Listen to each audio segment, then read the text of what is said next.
The new Fox News Opinion Dynamics polls are out, and they have Democrat Barack Obama out in front of Republican John McCain by 3 percentage points. But McCain may be ahead in some important categories like trust. What does this all mean for November? Well, here to help us crunch the numbers, Republican pollster Chris Wilson and Democratic pollster Doug Schoen. Welcome you both, gentlemen. I want to start off with the head-to-head numbers. Let's put those up for folks. We're looking at polling that started in March and continues now through current numbers. You can see that Obama and McCain pretty much tight through March. McCain a little bit up in April, but now Obama's back on top. Chris, let me ask you, is Obama doing everything right, or is McCain doing something wrong? Well, it's about what you would expect, but I would say that the one surprise to me for Obama is that he didn't get much of a post-nomination bounce. And in fact, what you do see is 1 in 7 people who voted for Hillary Clinton say they're voting for John McCain. And that's a real problem for Obama, particularly when you get inside the numbers and start to look at the independents. And Doug, I want to ask you about that, which Chris mentioned there. Let's look at Clinton supporters, because all along the heated primary battle, there were a lot of folks who said, if she doesn't win, I'm going to jump ship and go to McCain. I think we've got some numbers so we can look and see what Hillary Clinton supporters are saying about how they'll vote now.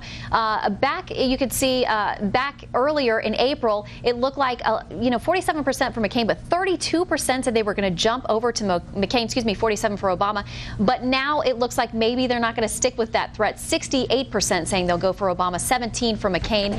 How do you think that's really going to play out? Yeah, Shannon, what we're seeing is what usually happens in these sorts of circumstances. After a divisive primary, the Democrats are coalescing around Barack Obama. I think we can expect that will continue, and that explains why Barack has gone from a narrow deficit in the horse race to a narrow lead. All right. Now, the all-important group, we can all agree, is these independent voters. We've got to look at where they're going. So we have some interesting numbers. A poll, who are you proud to have more as president, McCain or Obama? This is broken down by Democrats, Republicans, and independents. And you can see the numbers, of course, go by the party lines when we're looking at the match to the exact candidate for that party. But when you look at independents, 59% say Obama as president, they'd be proud. 74% of these independents are going with McCain. Chris, do you think that they're going to stick with him going into November? Well, it's a stick with in terms of a pride thing, and I think this speaks to a bigger problem Obama has. Again, when you dig deeper into the numbers, is Obama is unproven. He had some missteps on issues, particularly with when you look at this lead that McCain has on issues like terrorism, on issues like national security.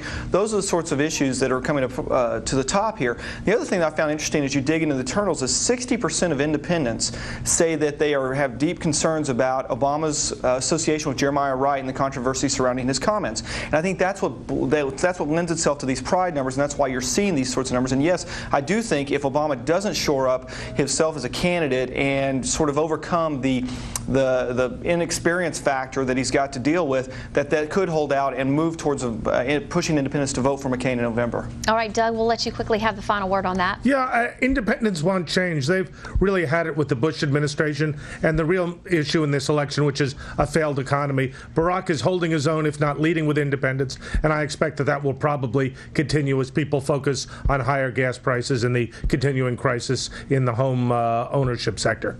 All right, Chris Wilson, Doug Schoen, thank you both for your time today. Thank you.